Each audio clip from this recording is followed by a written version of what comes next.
The captain, seemingly satisfied with Olgaren's account, logged the events and accepted the unfortunate result of Petrovsky's demise. The crew, dumbfounded by the incident and exhausted by the preceding events, said very little. Apart from Heinrich, who warned anyone who would listen that he could kill a man or beast with his bare hands if he had to.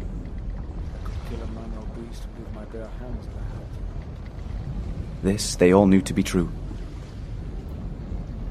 Olgaren later whispered to us that they had not been alone under the hold and someone else was present. He spoke of witnessing a stranger in the hold, and this presence had terrified Petrovsky. One of the men said that perhaps it was the Angel of Death hovering over, deciding which one of the men to take first. Perhaps it's the Angel of Death. Olgaren looked as if he wished death had taken him.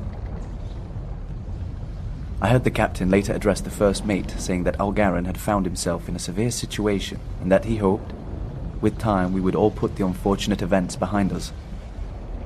Olgaren was ordered to return to full duties, and we were told to keep our distance and heads down. From here on in, I was sure the remaining men were talking amongst themselves, and the ill omen was connected to me, the pigs or the cats. There was a definite change in attitude towards me, less kindness in their voices and commands. The captain presided over a somber funeral. Those who go down to the sea in ships, who do business on great waters, they have seen the works of the Lord and his wonders in the deep. For he spoke and raised up a stormy wind, which lifted up the waves of the sea. Petrovsky was quickly lowered overboard. We all, bar Olgaren, joined in a verse of "For Those in Peril on the Sea." Eternal Father, strong to save, whose arms hath bound the restless wave, bids the mighty ocean deep its own. This seemed a fitting rendition at the time as we stood together and formed a circle on deck. The now familiar but frantic creaking from down below in the cargo hold joined us in our singing as the ship rocked from side to side in its own rhythm. Olgaren did not join us for our saddened evening meal and complained of no appetite, which was understandable in the circumstances. Unfortunately, over the next couple of days, Olgaren became more and more disrupted, miserable and withdrawn. He carried a sense of foreboding, this instilling an unspoken dread throughout the ship. He was nauseous and fevered. The fog had seeped into his thoughts, allowing him only to focus on one idea: that we were not alone on the vessel, and there was someone or something else amongst us. It was there! It's not there! It's over there! I swear, it touched me. It touched me. It is with me. His claims of serpents and demons and sirens bore deep into us. I was petrified. And sir, I was not alone. The demands of the crew for him to quieten and still himself went unheard. All reported finding nothing, and so we retired to our bunks in the hope that the morning would bring a lift in the fog. By morning we were nearing the Bay of Biscay, and the bell signalled that the fog was clearing, only to be replaced by a heavy wind and sky. There was talk of a rough sea ahead, and we all prepared for what the choppy waters in the bay may bring. Soon enough, we could barely stop for a second, unable to hear each other's shouts above the din as we scurried about from side to side of the ship. A rough sea was flinging its waves across the bow, blowing us off course. All hands to deck as we pulled ropes, swung the ship round as best we could, dodging the swell, rain and loud crack on the gale. It was a storm, sir, to be reckoned with. Even the most hardy of sailors amongst us were battling to control the ship. Olgaren was clinging to the side, ranting through the noise. His eyes flashed across the length of the stern as if in conversation with an unseen presence.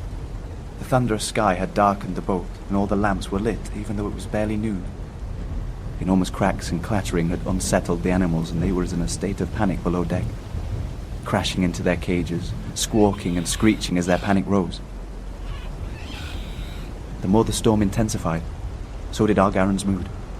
In the unlit shadows, he kept pointing to the tall figure he claimed to see, shrieking obscenities and waving his arms as if being attacked by a swarm of insects.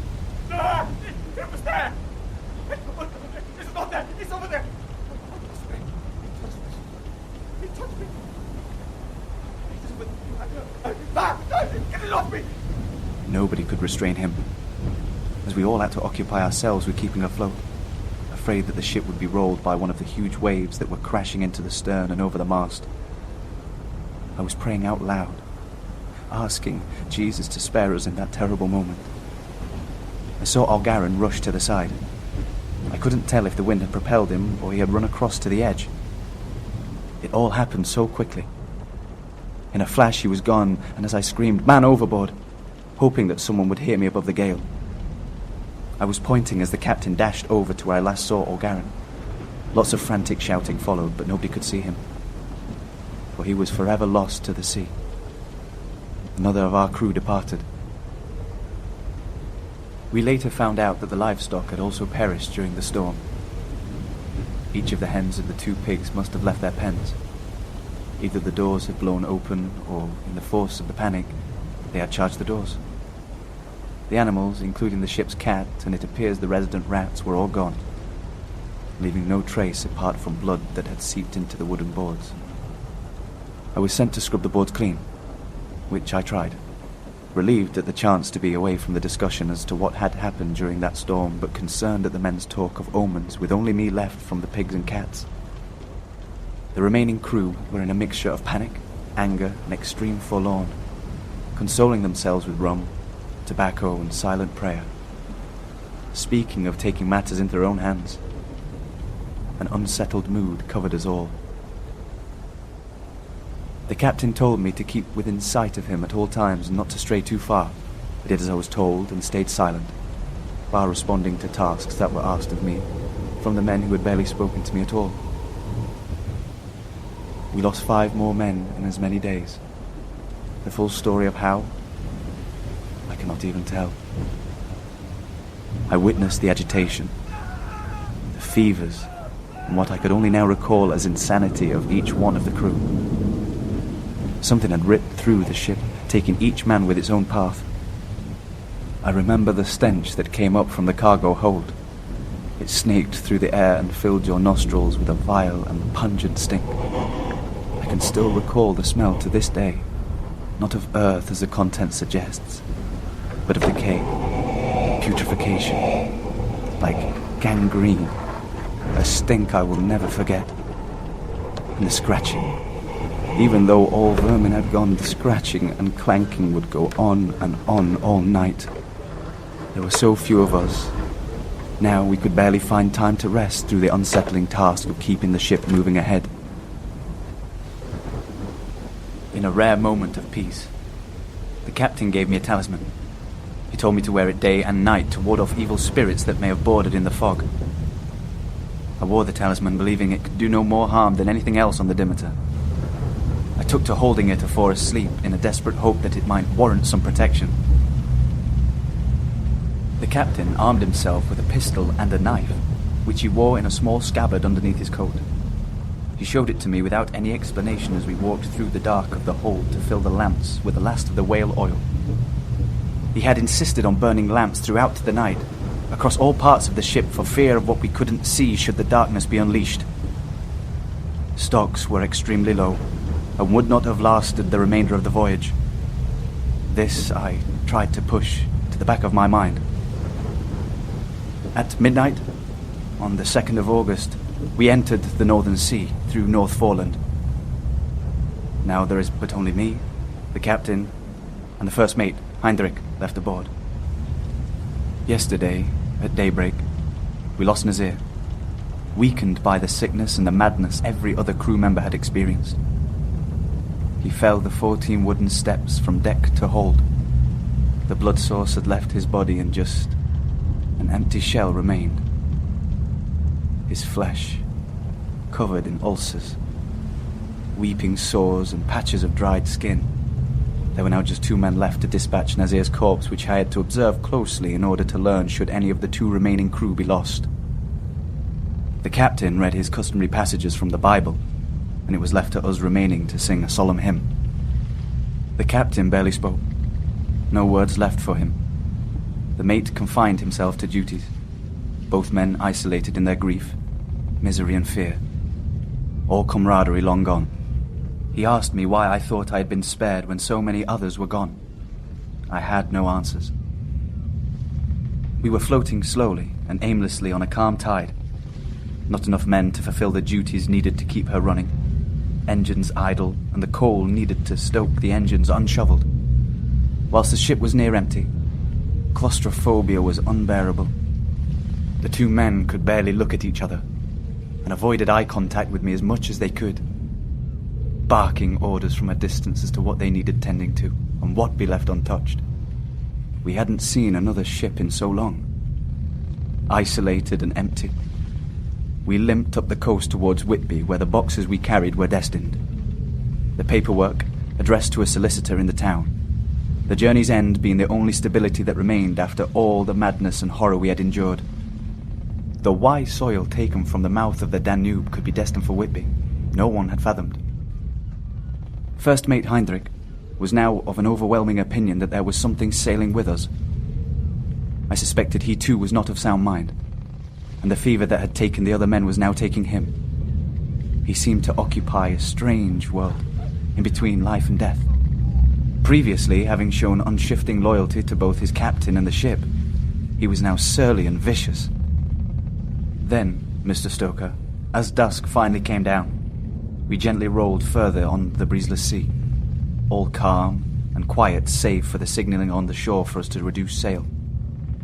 The Demeter was now without steerage, and we hadn't the manpower to respond in any other way than to remain afloat. I lay atop my trunk, drifting in and out of sleep, conscious of the ramblings of Heinrich and the threats of cutting Heinrich down coming from the captain in response.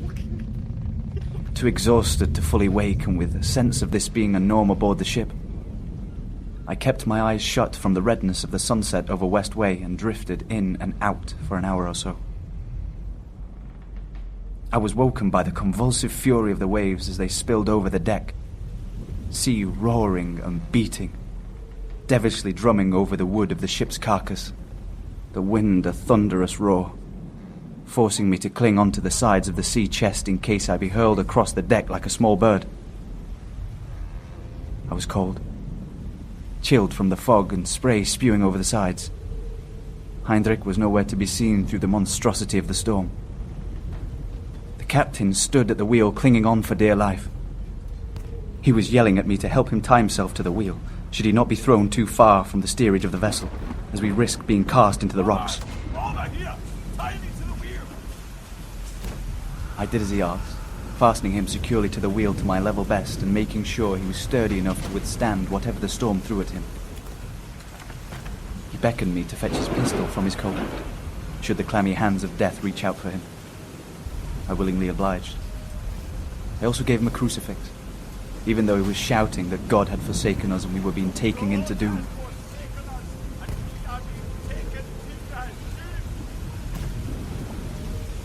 He pointed the pistol at me, and I did not know if I would rather die at his hand, the elements, or the unknown. He shouted down the barrel to be gone and find my own safety within the hold, and that no matter what I heard, not to return to him, or else he would shoot me dead.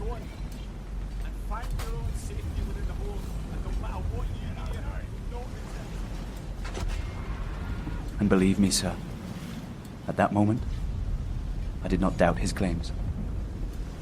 As the storm threw its deadly thrum across the sky, the ship rocked across the horizon. I could barely hear the clanging of the storm bell, chiming out the route of the harbour mouth. But the ship was on a voyage of its own, rushing eagerly into the arms of the sea. It was in the final, furious grasp of the storm that miraculously the ship was flung across the bay and into the mouth of Tide Hill Beach, avoiding all obstacles and missing the rocks and reef by inches. Propelled in an almighty crash, the carcass of the Demeters was smashed to smithereens under the 2 spotlights of the twin lighthouses sweeping over Tide Hill Beach. the force of it knocking me to the floor, pushing us through the stone pier and across the port. I could see half of the ship's hull broken to pieces, exposing the hole where the cargo boxes had been shattered, spilling their contents onto the flooded mire. The captain, tied to the wheel, was shaking uncontrollably and shouting for me to crawl out of the broken hull, just before a loud bang of a gunshot filled the air.